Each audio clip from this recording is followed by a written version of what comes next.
कसम खाओ पहले तब हम उत्तर देंगे। महाराज जी को कसम खाता हूँ कि आगे से ऐसी कोई हमसे जब कोई पूछता है कि सनातन धर्म के लिए आपके क्या विचार है, तो हम सीधे उनको उत्तर देते हैं कि अगर धर्म को स्थापित करना है, समाज को बचाना है, तो दो ही कार्य संभालने होंगे। कुछ देने से नहीं होगा, रुपए से शांति नहीं, उसको सुविधा से शांति नहीं, उसके विचारों से शांति होगी।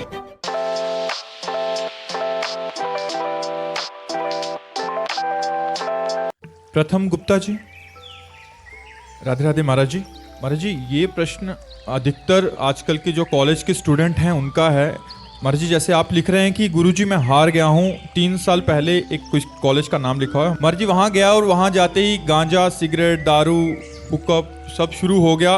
महाराज जी, अभी ऐसी स्थिति है कि 2-3 बार भी कर चुका हूँ, निकलना चाहता हूँ बट निकल नहीं पा रहा, और महाराज जी मैं बहुत कमजोर हो गया हूँ। नहीं, बिल्कुल नहीं। पहली बात तो बच्चा वृंदावन में बैठकर एक कसम खाओ कि नहीं करेंगे, कभी अब दोबारा प्रयास नहीं करेंगे। कसम खाओ पहले तब हम उत्तर देंगे। महाराज जी को कसम खाता हूँ कि आगे से ऐसी कोई हाँ बिल्कुल। अब हमारे हृदय के विचार को, वैसे हमसे जब कोई पूछता है कि सनातन धर्म के लिए आपके क्या विचार है, तो हम सीधे उनको उत्तर देते हैं कि अगर धर्म को स्थापित करना है, समाज को बचाना है, तो दो ही कार्य संभालने होंगे।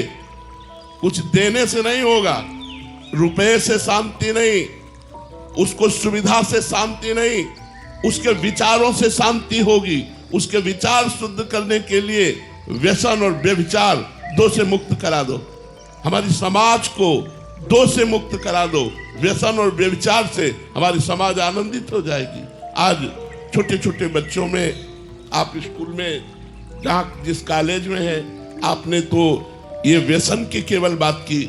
ये नए बच्चे हमारे स्कूल के बच्चों में ये कहाँ से आ गया, ये कहाँ से गंदगी घुस गई। ये हम कह रहे हैं कि सुधारना चाहिए। नहीं, हमारे भारत के नवीन जो भविष्य है ये संकट में पड़ जाएंगे।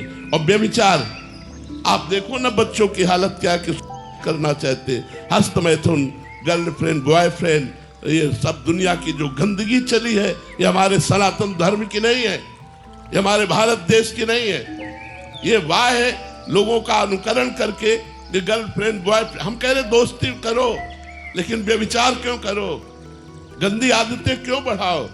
आपका जीवन स्कूल का जीवन है, आप हमारे भारत के भविष्य हैं।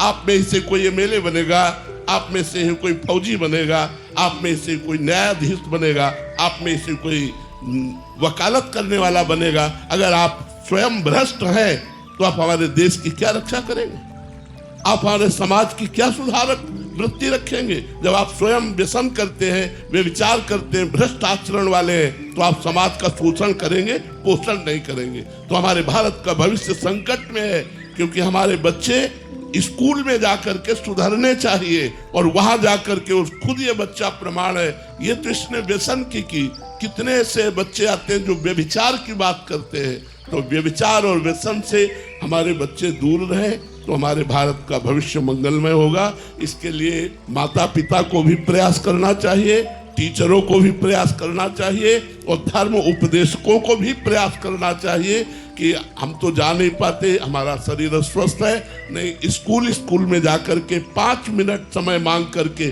बच्चों को अध्यात्म का उपदेश देना चाहिए, धर्म का उपदेश देना। अगर हमारा शरीर स्वस्थ होता और वृंदावन की निष्ठा ना होती, तो हम ये प्रयास करते, हर स्कूल में जाकर हाथ जोड़कर मांगते कि हमें 10 मिनट बोलने का समय दीजिए। हम अपने भारतीय बच्चों को सुधारने के लिए अध्यात्म की शिक्षा के विषय में उनको जरूर बताएं, क्योंकि आधुनिक शिक्षा जीवन को उत्थान की तरफ नहीं ले जा रही, पतन की तरफ ले जा रही। अब ये बड़े बड़े हॉस्टल में बच्चे रह करके यदि व्यसन करेंगे तो ये क्या हमारे देश की उन्नति करेंगे। इनको जब पैसा नहीं मिलेगा तो माता पिता के पैसों की चोरी करेंगे, जब वहां से पैसा नहीं मिलेगा तो मारेंगे माता पिता को। अगर माता पिता नहीं तो दूसरों के साथ ये गलत हरकत करेंगे। आज देखो, कोई माई बहन अगर जा रही आराम से और सोने की चैन पहने, तो मोटरसाइकिल से पकड़कर निर्दयी बच्चे ऐसे घसीटते हैं कि वो मुंह भरा गिर जाती है। उसको क्या चोट लगी उसको कोई फर्क नहीं है। 30,000 40,000 के एक सोने की चैन के लिए लाखों की कीमत वाले प्राणों को वो कोई परवाह नहीं करता। कितना निर्दयी हिंसक स्वभाव बना दिया नशे ने, क्योंकि उसको चाहिए। तो ये जो नशा है, व्यभिचार है, ये हमारे सनातन धर्म की जड़ को खोखला कर रहा है। इसलिए माता पिता, टीचर, धर्मोपदेशक, इनको चाहिए कि ये समाज का सुधार करे, व्यसन रहित और व्यभिचार रहित धर्मयुक्त अध्यात्म की स्थापना करे। सृष्टि शर्मा जी, राधे राधे महाराज जी। महाराज जी, मैं बड़े से बड़े और छोटे से छोटे निर्णय में भी दुविधा में रहती हूँ, इसी कारण मैं कोई निर्णय नहीं ले पाती। महाराज जी, निर्णय कैसे लेना चाहिए महाराज जी? नाम जप करो तो तुम्हारे अंदर सूक्ष्म भाव को सुनने की सामर्थ्य आएगी। कोई भी निर्णय लेने के पहले 1 मिनट शांत हो जाओ और अंदर आओ, फिर देखो अंदर आवाज आ रही, करो या ना करो। वैसे सबको यह बात अनुभव होगी, जब आप गलत करना चाहोगे तो एक आवाज आती है अंदर से, ये गलत है, नहीं करना चाहिए। पर हम लोग बहिर्मुख होते हैं, उस आवाज को रौंद करके हम मनमानी कर लेते हैं। सबके अंदर साक्षी परमात्मा बैठा हुआ है। एक बार उससे पूछो करना चाहिए कि नहीं, और अंतर्मुख होकर सुनो तो उत्तर आ जाएगा हाँ या ना। पर अंतर्मुख होना तो भी आता हो। अभी तो बहिर्मुख हम घूम रहे हैं, अंतर्मुख होना कहाँ आता है? अंतर्मुख हो गए तो 1 सेकंड में उत्तर मिल जाएगा, किसी बात से पूछने की जरूरत नहीं। सर्वज्ञ परमात्मा सबके हृदय में विराजमान है, वो उत्तर देने में समर्थ, सबको उत्तर देता है। लेकिन सब लोग सुनकर भी अनसुनी करते हैं, उसकी नहीं मानते, अपने मन की बात मानते हैं, ना कि परमात्मा की। यदि हम मौन होकर 1 मिनट शांत होकर अंतर्मुख होकर देखें तो हमें उत्तर मिल जाएगा, और उस उत्तर का जो पालन करे वो भगवान को प्राप्त होगा। उससे अधर्म हो ही नहीं सकता। ये सब कोई देखो, जब आप गलत करना चाहोगे तो आपके अंदर आएगा गलत है, आप भयभीत होने लगेंगे, आप डरने लगेंगे। लेकिन आपका मन आपको उत्साहित करके पुनः गलत कार्य करवा देता है। और जब हम फंस जाते हैं तब कहते हैं यार मेरे मन में तो आया था कि गलत है, ना करूं, पर पता नहीं क्या हो गया, मैं करना नहीं चाहता था, मुझसे मानो किसी ने जबरदस्ती करा लिया। यह है वासना। दुर्वासना मम सदा परिकर्षयन्ति। दुर्वासना सदैव हमको गंदे आचरणों की तरफ खींचती है। और नाम जप, सत्संग, शास्त्र स्वाध्याय, परोपकार, ये हमें उन्नतिशील बनाता है, हमें आगे अध्यात्म की तरफ बढ़ाता है। तो अध्यात्मवान बनो, विषयी नहीं। जितेंद्र जी, मध्य प्रदेश से। राधे राधे महाराज जी। महाराज जी, विपरीत परिस्थितियों में शारीरिक हो या मानसिक हो या बाह्य हो, कैसे परेशान ना होकर प्रसन्न रहते हुए उसे जूझे महाराज जी?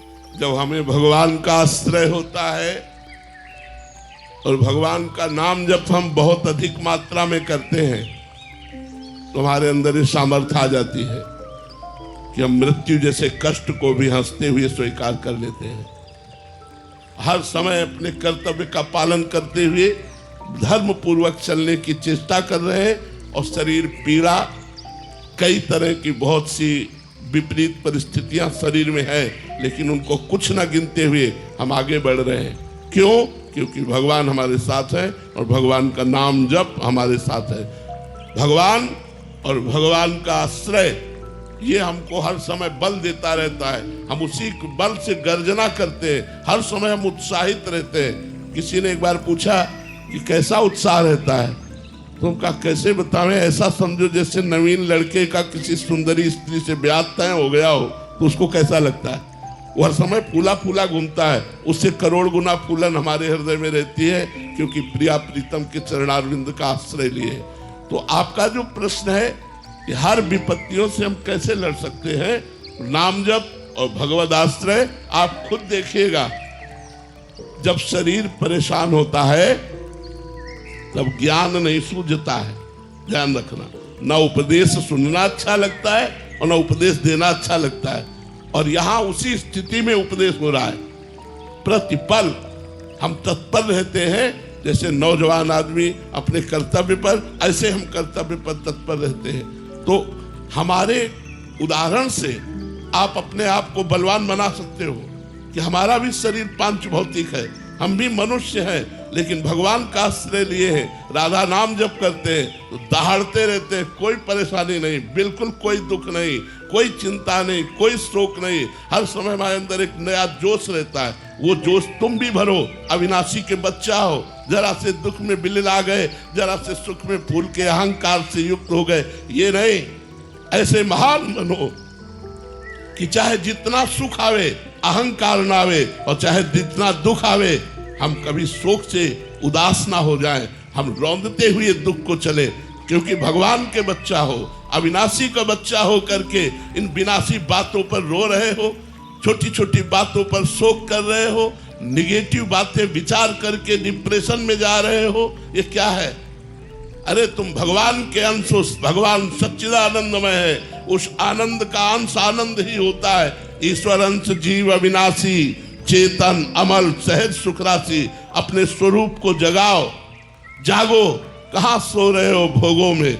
देखो कोई भी दुख तुम्हें परेशान नहीं कर सकता, कोई विपत्ति तुम्हें छू नहीं सकती। तुम्हारा स्वरूप है नैनम छिन्नन्ति शस्त्राणि, नैनम दहति पावकः, न चैनम क्लेदयन्त्यापो, न शोषयति मारुतः। आग्नेय अस्त्र की ताकत नहीं कि हमें छेद सके, जला सके।